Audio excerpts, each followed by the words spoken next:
So the challenging news of the kerygma that ultimately turns into great news for us is original sin and brokenness and evil and sadness in the world.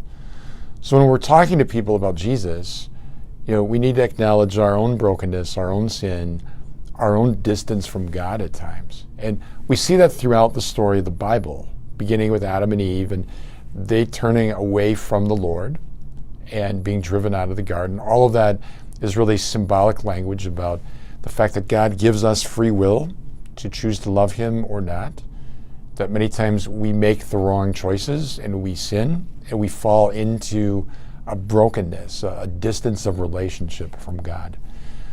The good news is that throughout the Old Testament, God never gives up on His people. So the whole covenant with the Jewish people, the prophets, all the leaders of the Old Testament, time and time again, even though the covenant is broken, God never stops loving us. And ultimately that reaches its fulfillment, its crescendo in the person of Jesus, God coming to us in human form and embracing all of our brokenness and sin and death on the cross. So really the second part of the kerygma is that we're messed up.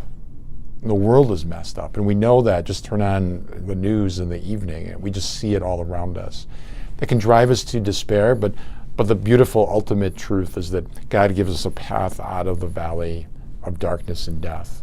But if we don't acknowledge that we're sinners, we'll never really fully understand that we need a Savior. So it's not just to make us feel guilty, it's to tap into our weakness, our insufficiency, our brokenness, and God has a plan to heal that and to bring us out of it.